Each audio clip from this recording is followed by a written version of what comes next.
Hey everybody, CowKings here again for another fantastic and exciting video. And in today's video, I'm going to be talking to you about some things that have helped me get better at the Binding of Isaac. First and foremost, I'm not a pro player by any means, but that leads us to our first tip. Tip number 1. Watch the pro players and see what they do. Look at their movements and setups and determine from there how you can use their good habits to make your gameplay go from 0 to hero. Tip number 2. Learn boss attacks and patterns. Many bosses will do certain animations for different attacks.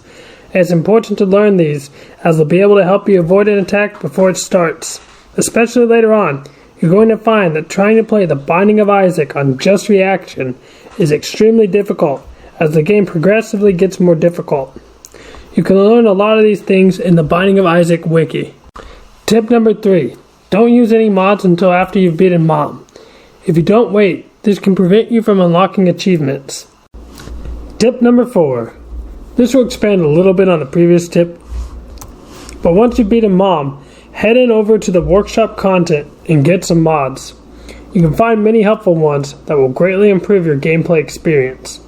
The most important one you're going to want to get is the external item description mod, as this will tell you what certain items do and help eliminate a decent bit of the guesswork. Tip number 5. Many achievements can be completed even on normal mode. One such achievement is 5 Nights at Mom's, in which you have to beat Mom 5 times in a row with 5 different characters. Again, the game gets harder the more you play it, so make sure you look at these trophies and achievements before doing anything else. This one's a pretty basic one, but super helpful.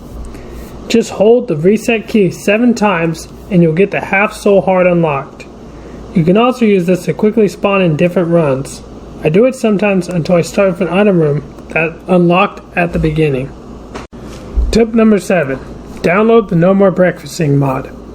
If you don't know what breakfasting is, it's when you reroll items too many times and the item pool dries up to where you only get breakfast. If you don't want to download or cannot download mods, then be careful how many times you reroll.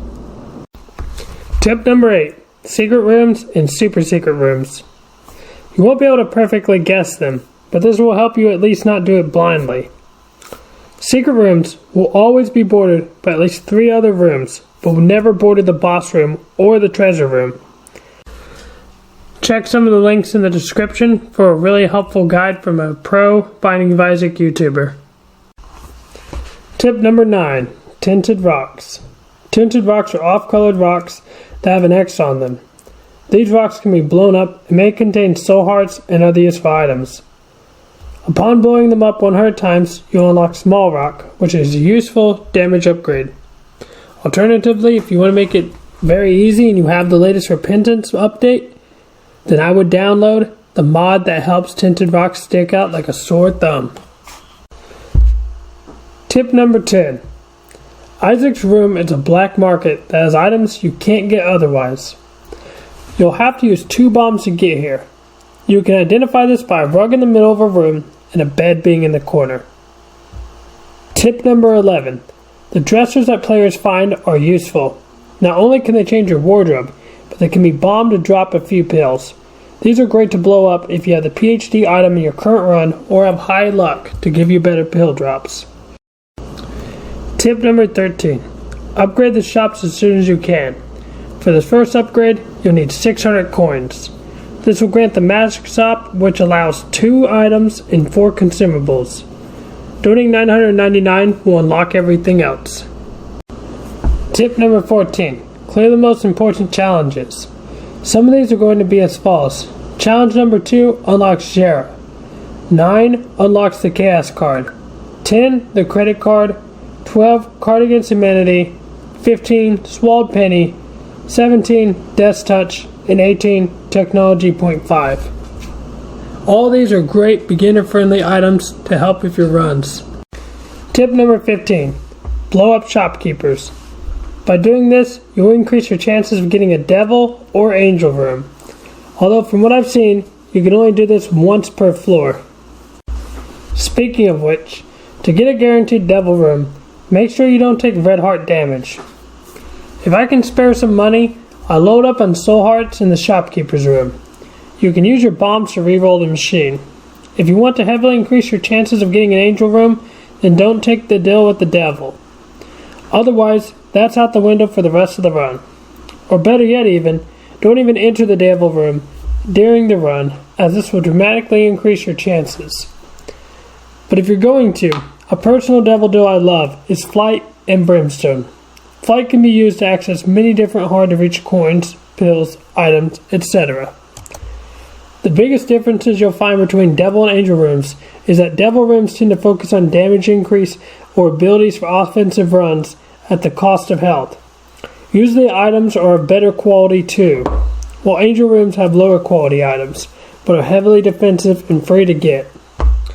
If you don't have the heart to spare for devil rooms, I recommend using Diplopia or Coupon, as these can double devil deals or give them for free.